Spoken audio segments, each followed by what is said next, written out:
Assalamualaikum warahmatullahi wabarakatuh.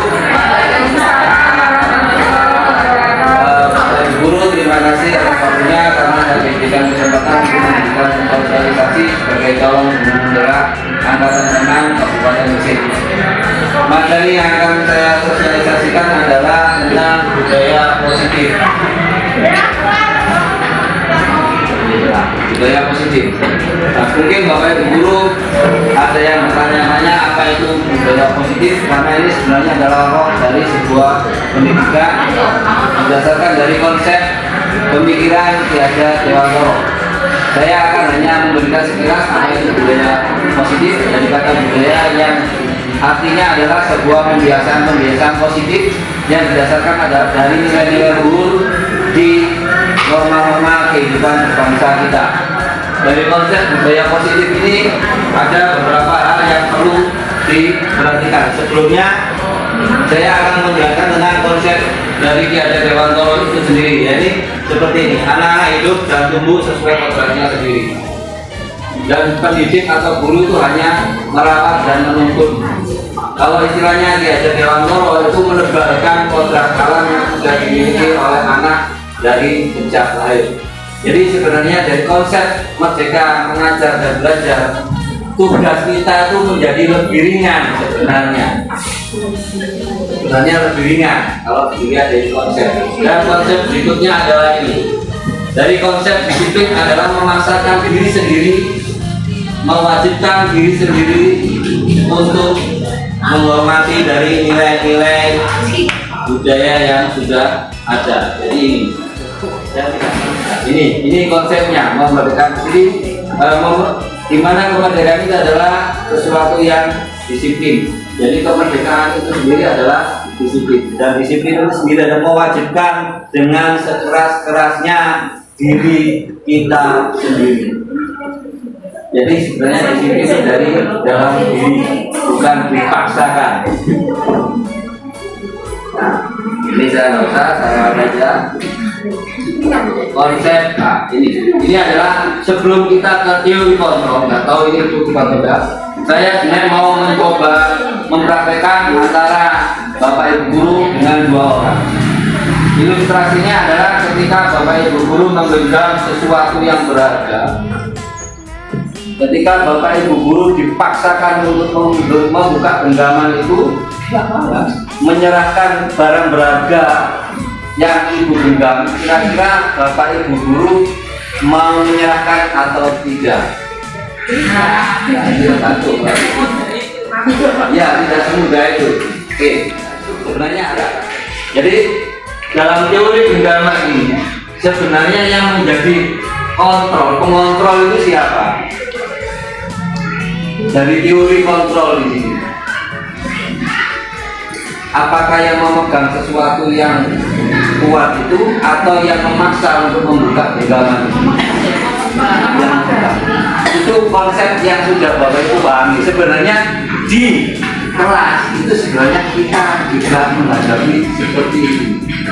Jadi sebenarnya adalah murid-murid kita itu bukan kita kontrol, mereka yang merelakan diri sendiri untuk bersedia dikontrol, itu kuncinya. Nah, kebalikannya sekarang di kelas bagaimana, terutama di PJSN, apakah kita sebagai pengontrol atau murid kita yang mengontrol kita? Itu. Ya, kembali lagi ke definisi Ki Hajar tadi. Jadi disiplin adalah sesuatu yang memaksakan diri kita sendiri, ya di situ. Nah, itu hubungannya nanti dengan keluarga kita, panjang kalau berbeda. Nah, ini adalah makna disiplin. Ini juga sekilas saja bahwa makna disiplin sebenarnya bukan berarti dengan peraturan-peraturan, tetapi makna disiplin adalah belajar. Itu penerapannya dari pelaku dan pempraktek. Jadi disiplin tidak berkenaan dengan peraturan-peraturan yang kita paksakan, tetapi dengan belajar. Dihubungkan dengan pemahaman Ki Hajar Dewantoro, match. Jadi disiplin adalah dari diri, bukan dari luar. Ini yang kita coba untuk kembangkan. Makanya judul di atas adalah budaya positif. Nah, nilai-nilai universal ini yang mau dikembangkan oleh kurikulum Merdeka. Tadi kemarin dan nanti bilang kita kolaborasi ada prakteknya. Ya, nilai-nilai kebajikan. Nah, ini yang kita harus kembangkan. Ini disesuaikan dengan profil belajar Pancasila. Nilai beriman, ya, mandiri, nalar kritis, kebinekaan global, gotong royong, kreatif. Dan itu kita kembangkan sendiri. Ini yang mau dikembangkan. Dan ini yang harus kita kembangkan di kelas dan sekolah supaya menjadi budaya yang positif di lingkungan kelas, dari lingkungan kelas menuju lingkungan sekolah. Bagaimana caranya? Ini kita pelajari dulu nilai kebijakan yang akan kita raih itu di sini. Teori motivasi dan perilaku. Nah, ini ada 3. Motivasinya takut dengan hukuman. Jadi ini motivasi adalah sesuatu yang menggerakkan kita berperilaku. Jadi ada 3. 1, motivasi takut dengan hukuman. 2, motivasi menginginkan penghargaan. 3, motivasi yang memahami nilai-nilai diri sendiri. Mana yang kita pilih? Ini yang penting. Kebanyakan secara umum hanya 2 yang dilakukan motivasi oleh manusia untuk melakukan. Motivasi takut akan hukuman dan motivasi untuk memperoleh penghargaan. Ini lumrah wajar. Yang ketiga ini yang sulit. Motivasi dengan menghargai nilai-nilai sendiri. Kalau kita sudah di posisi motivasi yang ketiga, secara otomatis bahasa Inggris kita akan berperilaku budaya positif, tanpa takut dengan ujian, takut dengan sanksi, hukuman, dan tanpa ingin mengharapkan imbalan sesuatu. Ini yang dinamakan sebenarnya ikhlas. Dalam taklim ada ini, tapi konsepnya begini. Ini merdeka adalah, ini menurut Ki Hajar Dewantara, ini yang sulit dipraktekkan, tidak terlepas dari perintah. Tetapi secara otomatis kita yang memerintah diri kita sendiri. Hubungannya apa dengan disiplin, Pak? Ya itu tadi. Disiplin adalah memaksakan diri sendiri untuk melaksanakan nilai-nilai kebajikan yang sudah kita akui kebenarannya, akui kebaikannya. Ini menurut Ki Hajar Dewantara adalah tidak hanya bebas dari perintah, tapi bisa memerintahkan diri sendiri. Ini. Nah, ini dihukum oleh penghargaan. Sebenarnya penghargaan itu adalah hukuman yang tidak terasa, tidak terlihat. Karena harap-harap bisa terserah harap-harap. Kalau kita mengharapkan sebuah penghargaan untuk melakukan sesuatu, ya kita hanya akan terpaut penghargaan itu. Kita tidak bahas ini dulu ya. Langsung. Ini bentuk apresiasi yang diharapkan di dalam perilaku. Nah, ini yang harus kita perhatikan. Saya akan menyinggung ini. Jadi yang perlu adalah ini, beri pengakuan kepada semua murid. Ini yang perlu. Bagaimana kenyataannya di sekitar kita? Nah, kenapa kok seperti itu? Karena ya ini tidak semua kita berikan apresiasi. Makanya ada ketimpangan-ketimpangan. Oh, dengan misi ini seperti ini, dengan ini seperti ini, ya karena ini kita lihat realita yang ada di sekitar kita. Apa yang salah di kita? Ini contoh pengakuan. Saya lihat ini juga ada contoh. Apa itu restitusi? Ini yang penting. Restitusi adalah tidak menghukum, tapi menyadarkan anak. Ketika anak berperilaku salah, jadi tidak menghukum, tidak menghakimi. Ini yang harus kita lakukan. Restitusi adalah meletakkan sebuah kesalahan pada posisi yang sebenarnya untuk diperbaiki secara bersama-sama. Intinya di situ restitusi. Kita poinnya nanti di sini. Jadi ketika kita menghadapi masalah dengan murid atau dengan lingkungan kita menggunakan restitusi. Dengan ini yang bersalah akan merasa tetap dihargai, yang diajak menyelesaikan masalah tidak merasa menang. Jadi tidak ada menang dan kalah di restitusi ini. Win-win solution istilahnya seperti itu. Ada segitiganya ini. Nah, ini nanti pembelajaran ciri-ciri restitusi seperti ini. Nah, ini. Salah satunya adalah untuk memperbaiki hubungan. Jadi selama ini hubungan kita jelek karena ada salah satu yang itu keren. Nah, terutama saya. Ya, dalam menciptakan di sini nih pasti seperti itu. Tapi dengan restitusi bagaimana kita pandangan anak kita itu menjadi baik, bukan menghukum atau apapun. Jadi di sini memperbaiki hubungan salah satunya. Dan yang terpenting adalah tawaran, bukan paksaan. Jadi anak kita sadarkan bagaimana caranya ya kita membangun nilai-nilai kebajikan yang sudah ada, nilai-nilai kebajikan yang dipahami. Saya yakin semua paham. Saya ngomong begini, maaf bukannya sombong, sebelum ini sudah saya praktekkan sendiri. Karena ini dulu juga pelajaran saya ketika di Al-Hikmah. Makanya ini pelajaran saya yang baru, tapi pelajaran lama juga. Tetapi yang namanya manusia tadi kembali lagi ada motivasi yang berperilaku. Karena kita juga kan dimotivasi satu dan motivasi dua. Jadi ini makanya fokus di restitusi adalah fokus mencari solusi, ya. Dengan bagaimana memberikan tawaran. Ada cara-caranya. Kalau lebih jelas nanti hubungi email saya, nanti saya cantumkan rekening saya. Nah, ini yang perlu kita pahami. Konsep keyakinan kelas. Konsep ini yang perlu kita bangun sekarang.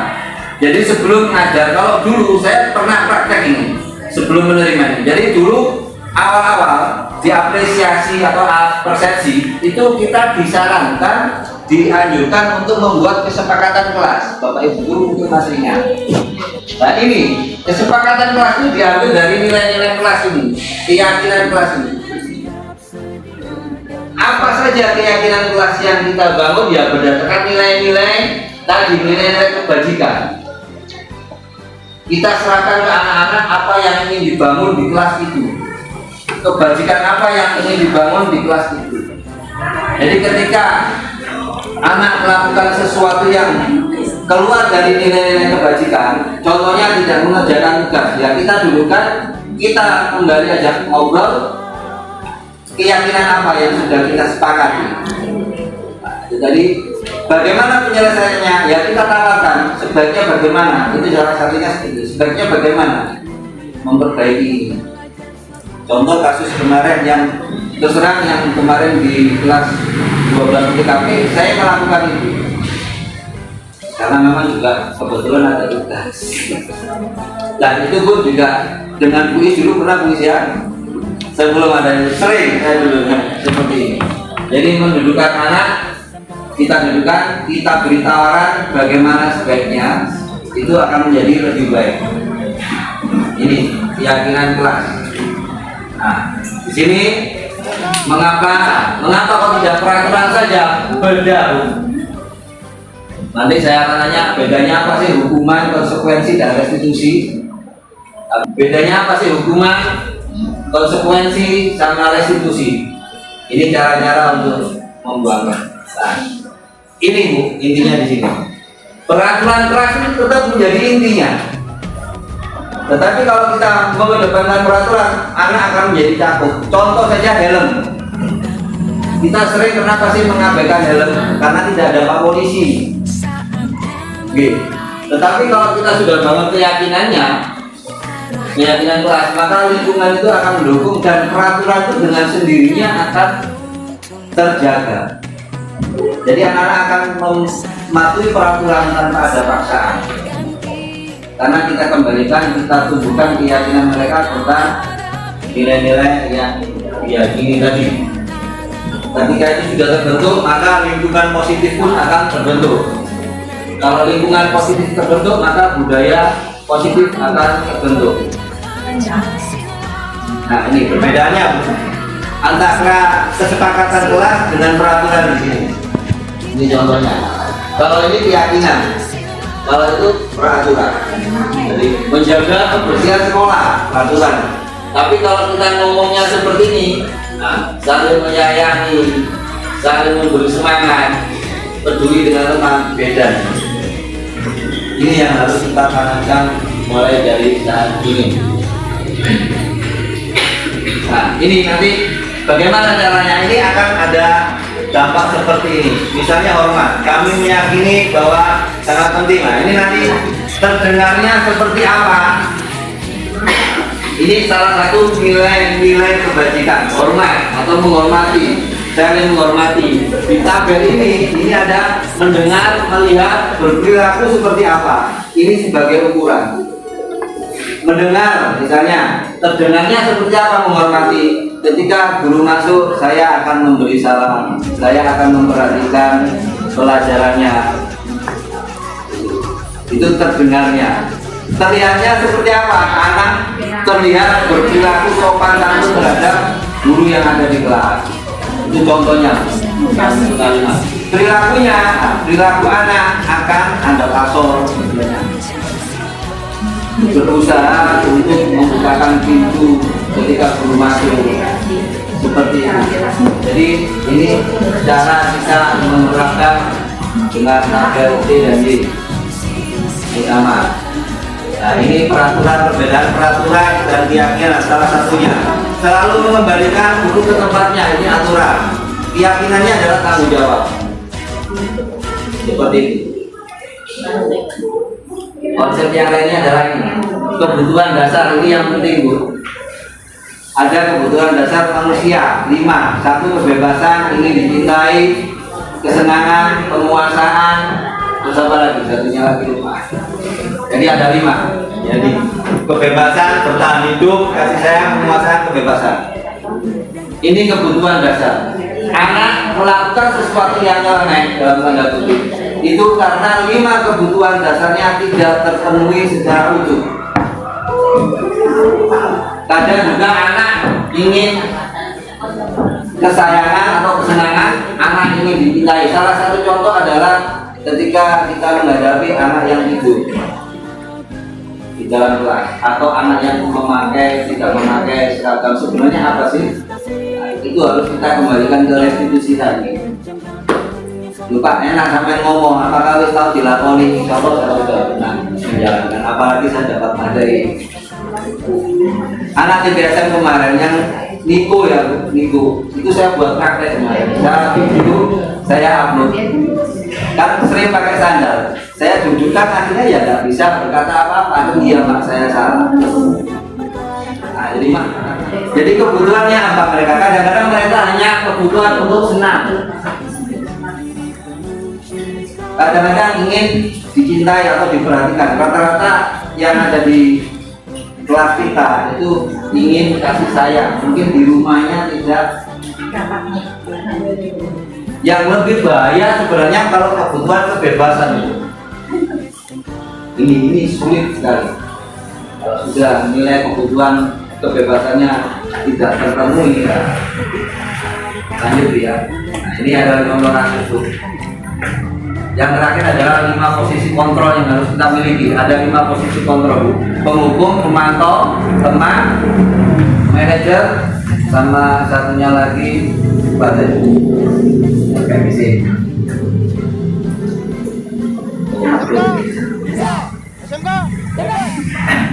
Ya, penghukum, pemantau, manajer, pembuat orang merasa bersalah. Kadang-kadang kita ada di posisi penghukum dan pembuat merasa bersalah. Indikatornya apa sih? Sering kita melakukan yang hukuman sama pembuat merasa bersalah. Saya juga sering melakukan itu. Ini juga tidak semuanya harus kita terapkan, karena saya kemarin berdiskusi. Tergantung kondisinya, kita harus pada posisi ini. Tapi idealnya kalau dalam pelatihan ini adalah sebagai manajer. Kalau saya pribadi, saya melihat kondisinya dulu. Jadi penghukum itu bagaimana? Ya, ketika anak salah langsung jongkok lari 500 kali, itu penghukum. Terus kalau pembuat orang merasa bersalah bagaimana? Ojo ngono tarik, aku habisin di salano. Nah, itu pembuat merasa bersalah. Jadi membuat mereka simpati kepada kita karena ada efek yang itu tadi. Terus kalau teman bagaimana? Ya itu tadi. Jangan berbuat sesuatu itu melihat orang, lo anakku korek, lihat saya, demi saya, itu sebagai teman. Kalau pemantau bagaimana? Kalau pemantau, saya juga sering melakukan itu. Jadi pemantau bagaimana? Kita hafal dengan semua aturan-aturan. Kamu sudah tahu aturannya di sini bagaimana? Itu pemantau. Kalau manajer bagaimana?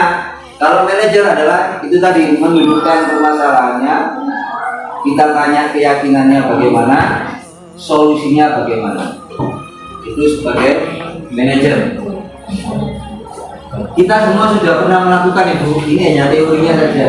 Sebenarnya kita semua sudah di manajer sebenarnya, cuma tidak mengetahui ini saja.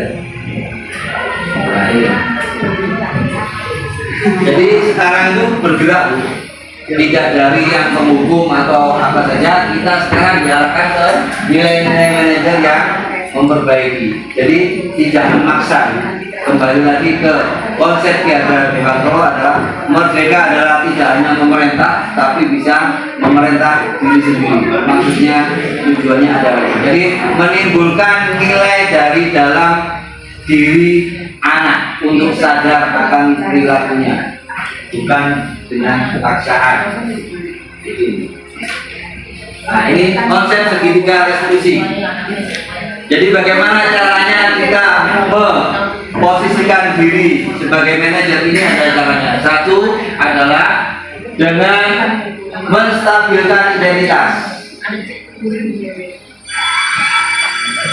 Bagaimana ya ketika ada anak besar kita dibuka, menurutmu bagaimana perilaku itu? Nah, ini menstabilkan identitas. Pertanyaannya seperti itu. Menurutmu bagaimana? Setelah itu ada validitas kebutuhan atau kesalahan. Terus kira-kira kamu tidak memakai sepatu itu apakah sesuai dengan keyakinan yang sudah kita buat? Contohnya. Lalu menanyakan keyakinan mana yang harus kita lakukan. Terus bagaimana tindakan selanjutnya? Itu restitusi. Dengan demikian anak akan dibangun kesadarannya untuk memperbaiki diri tanpa paksaan, tanpa takut dengan hukuman tadi. Ini segitiga restitusi. Nah, ini maksudnya ada seperti ini contoh-contohnya. Ini disiplin positif yang diharapkan adalah di teori kontrol pilihan. Diharapkan ini. Jadi anak itu sadar dengan sendirinya untuk berperilaku positif tanpa paksaan. Itu tujuan dari budaya positif. Ini refleksi dari kita menjadi guru yang benar, dari kita membiasakan budaya positif dari bersama. Terima kasih atas perhatiannya. Mudah-mudahan ini bermanfaat untuk Bapak Ibu guru. Dan terima kasih atas perhatiannya. Semoga bisa memperbaiki diri kita sendiri dan mempraktekannya di anak-anak. Assalamualaikum warahmatullahi wabarakatuh. Waalaikumsalam warahmatullahi wabarakatuh.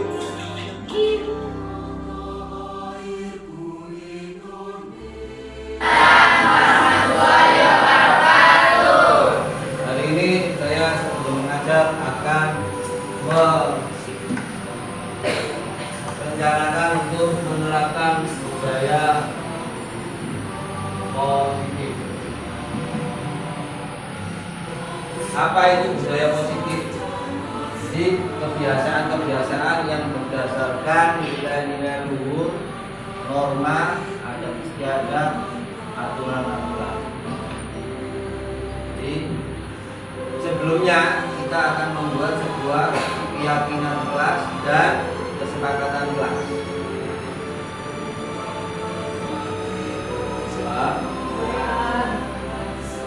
Ketika kalian paham, saya bertanya dulu, keyakinan kelas itu apa? Keyakinan kelas ini berhubungan dengan nilai-nilai kebajikan, nilai-nilai kebajikan. Contohnya apa? 1. Mandiri. Dua, tanggung jawab. Tiga, saling menyayangi. Ya, menyayangi banyak nih lah. Menyayangi.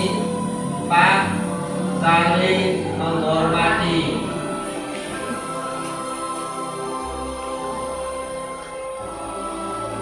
Lima, komitmen. Dari ini, nilai-nilai ini yang harus kalian yakini, yang harus kalian sepakati. Biar apa? Kita nanti ketika bertindak salah kembali ke situ. Keyakinan keras yang kita buat apa, yang kita sepakati apa. Diskusikan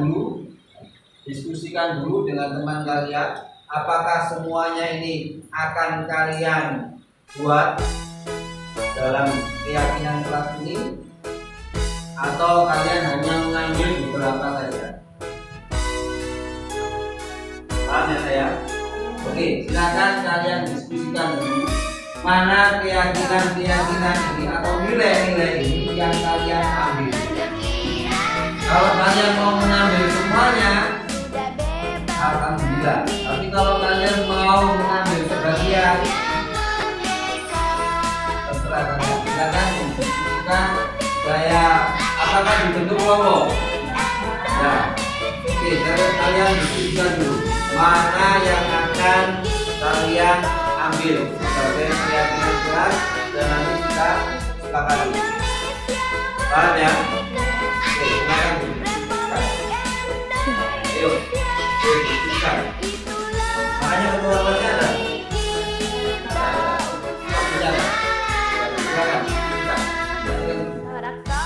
Setiap manusia mempunyai nilai-nilai yang dia yakini. Setiap manusia. Kenapa? Karena ini nanti menunjukkan budaya positif. Budaya positif ini nanti terlihat dari mana?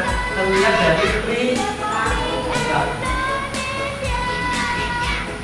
Kalau kita mempunyai nilai-nilai kebajikan atau keyakinan yang sudah tampak di perilaku, maka kita tidak akan apa?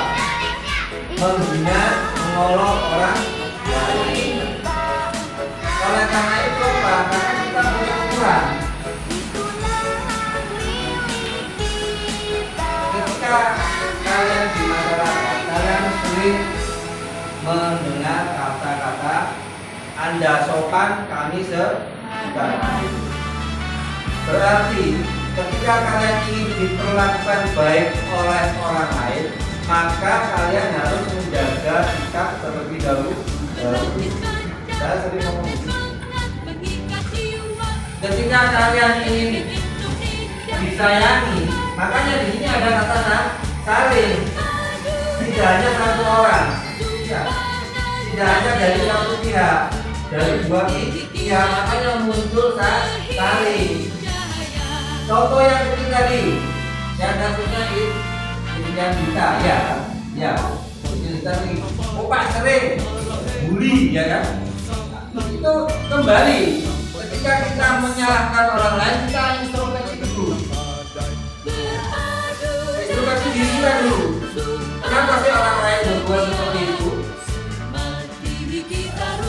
Jadi harus gampang yang lalu. Kalau kamu introspeksi dulu, kamu akan mudah bekerja dan semuanya akan semakin enak. Persoalan bisa semakin jelas. Kalau kamu hanya melihat dari sisi kamu, mengandalkan emosi egomu, akhirnya ya seperti aku benar. Semua yang saya katakan benar. Kamu tidak melihat dari sisi orang lain. Dipahami kan? Makanya ini nanti biar ini saling menyayangi, berarti tidak ada saling olok-olokan. Baik antara saya guru dan kalian sebagai murid, baik kalian dengan teman teman, orang tua dan guru yang lainnya. Saya menghormati juga dua-duanya. Saya menghormati kalian, kalian juga menghormati. Tanggung jawab ini juga penting. Ini saya lihat dari ketika kalian ada di dan ini sebagai keyakinan kelas.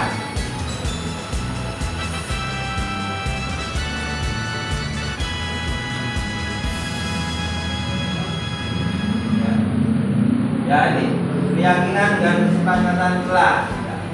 Jadi setidaknya ini nanti yang akan kita jadikan acuan ketika kalian berpindah di luar dari keyakinan kelas ini, baik dalam pelajaran maupun di luar pembelajaran, baik dalam mengumpulkan tugas atau tidak, akan kita kembalikan ke keyakinan kelas ini. Dan ini minta tolong nanti saya ketik, tulis atau langsung itu paham ya? Jadi mulai ke depannya kita harus memperhatikan keyakinan kelas dan kesepakatan kelas yang sudah kita buat. Terima kasih.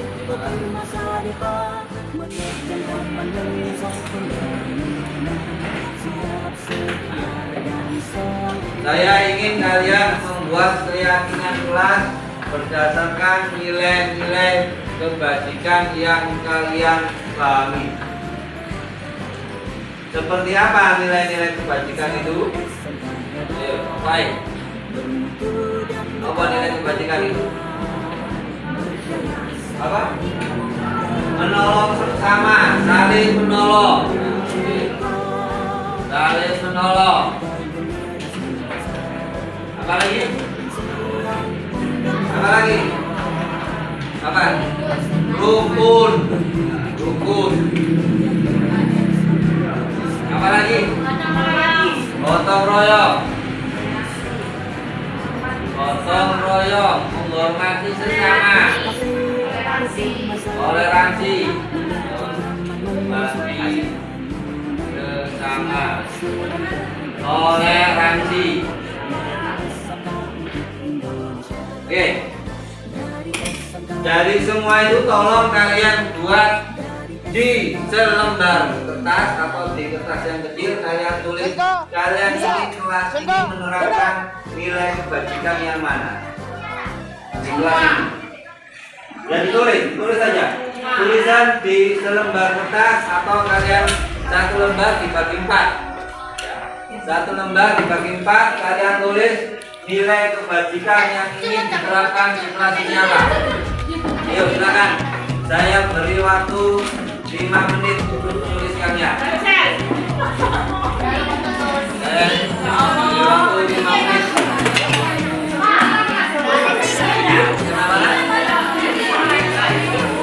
Kenapa? Loh, nggak apa-apa. Itu saya harus kalian kerjakan dulu. Nggak apa-apa.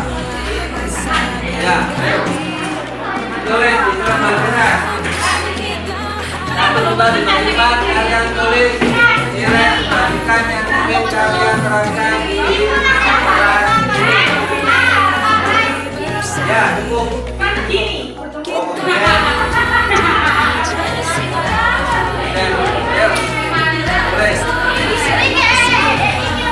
Ayo ditulis. Nah, ada. Yang penting yang kamu pahami, nilai kebajikan apa yang kamu pahami. Nilai 1, 2, 3, 4, 5 ini. Ya, bisa sama, bisa tidak. Ya, bisa sama, bisa tidak. Silakan. Ayo tulis. Ayo.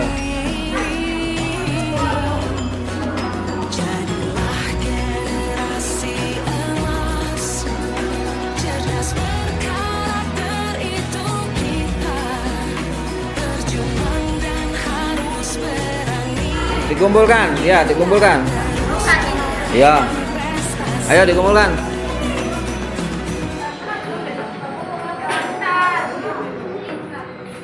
Ayo dikumpulkan. Gak usah ditekuk, gak apa-apa.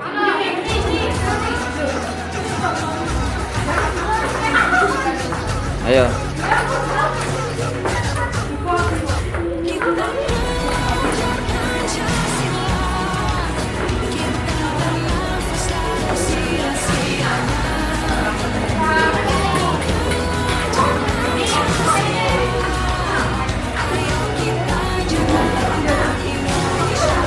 Sudah. Ya. Oke, man. Kerjasama, saling menghormati, tidak boleh saling berantem, toleransi. Rukun, gotong royong, menghargai sesama, rukun.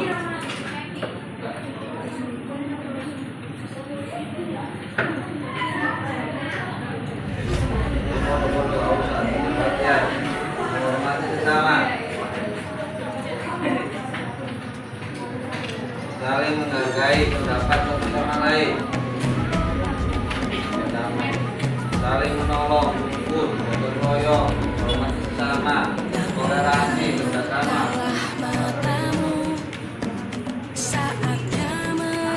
Rukun.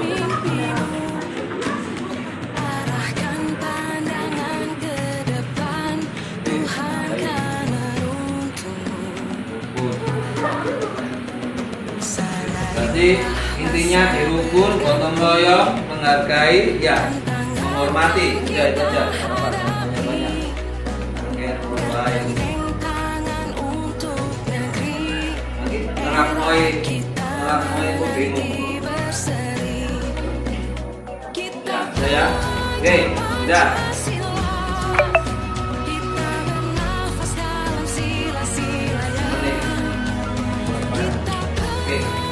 Oke, perhatikan ya. Kita sudah membuat nilai-nilai kebajikan, maka ini saya jadikan sebuah kesepakatan bersama di dalam kelas ini. Kesepakatan itu harus dilaksanakan secara terus-menerus, terutama di jam pelajaran saya. Kesepakatan kita, harusnya ini kalian tanda tangan. Bentar, saya bacakan dulu. Ya, kesepakatannya adalah bekerja sama, saling menghargai, tidak boleh saling berantem, toleransi, gotong royong, menghargai, rukun, saling menolong. Oke? Sepakat dengan ini? Akan ditandatangani. Ayo, tandatangani. Ya, semua. Yona, cili-cili aina, Lina. Ya, tandatangani.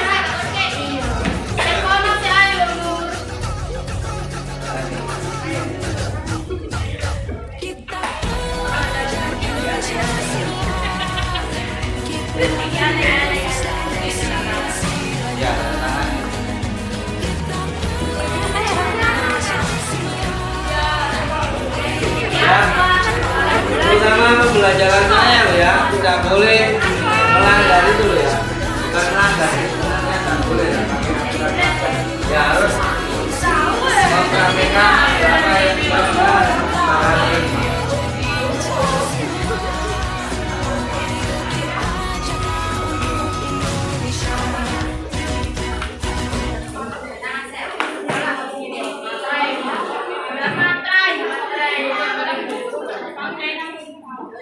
Nanti berapa ya ini?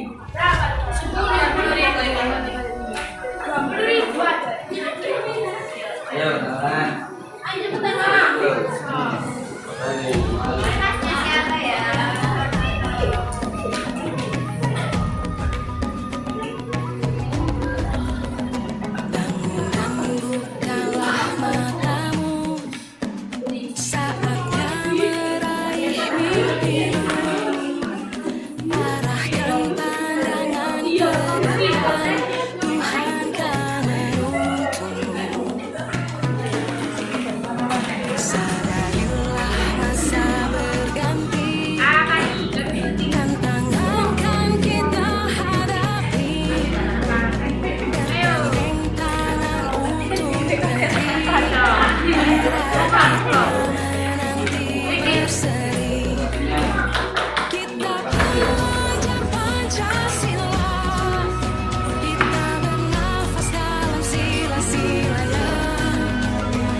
sudah tanda tangan.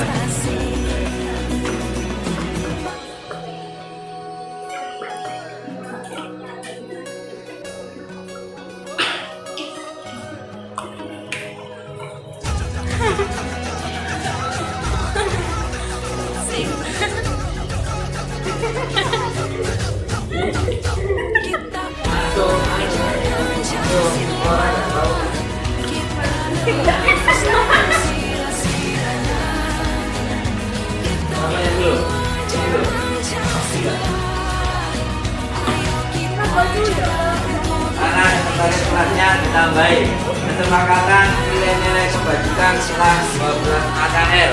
Mohon berubah.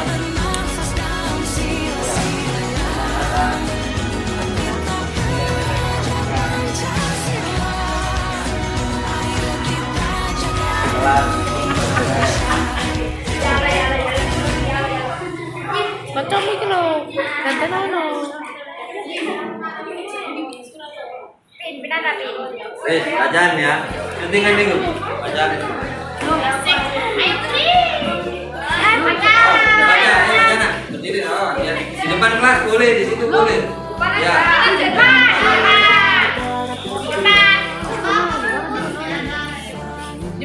Supaya besok. Nah, yang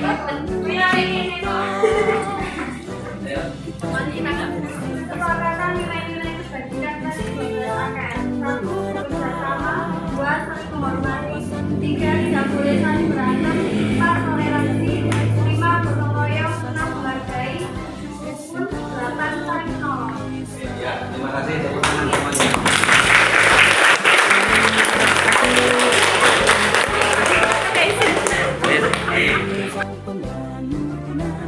Siap sedia dan selalu bangga dari SMK untuk Indonesia.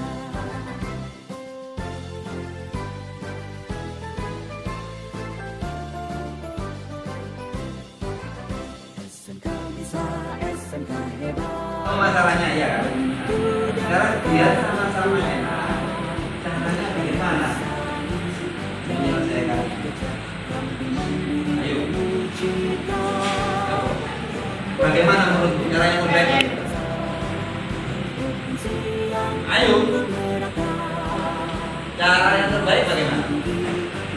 Solusi yang terbaik biar sama-sama ya.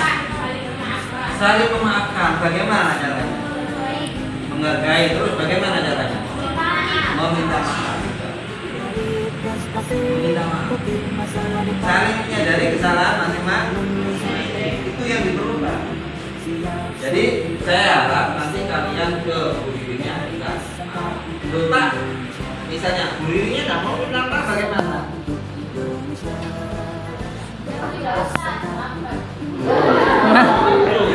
Ayo, bagaimana kalau Bu Ririnya tidak mau memaafkan? Ayo, jawab.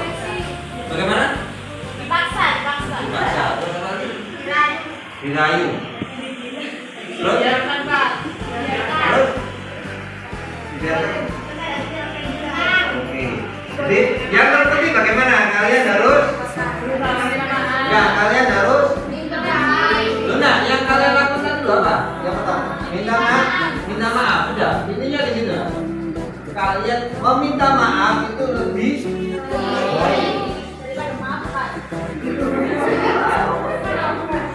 memberi maaf itu memang sulit. Saya sendiri pun kadang-kadang nggak bisa. Saya sendiri pun nggak bisa. Tapi itu lebih gentle. Meskipun kita tidak salah, kita meminta maaf pun itu tidak masalah. Ya, jadi yang saya sarankan kalian mau meminta maaf, maaf. Nah, kalau tidak terserah beri. Nanti saya akan ngomong ke beri. Biar sama-sama enak. Kalian nanti belajar enak. Kamu harus serius. Ya udah, maksudnya begini tuh, begini. Duduk baik-baik tuh. Atau ketika nanti, ya, kamu bisa melihat celah. Bagaimana celahnya orang itu ketika hatinya lagi. Meskipun nanti di kelas yang lain, tidak apa. Ya, awalnya dulu kamu minta maaf di kelas ini. Paham ya? Awali dulu kamu meminta maaf di kelas sampai Bu Ririn hatinya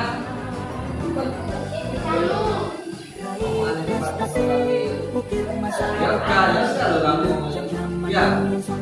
ya jadi minta tolong saya akan minta maaf kalau orang minta maaf lebih baik jadi kamu bisa memberi maaf berarti kamu minta maaf ya berarti kan kamu sudah memberi maaf padaku daripada nanti berlarut-larut SMK bisa. SMK hebat. oke sudah terima kasih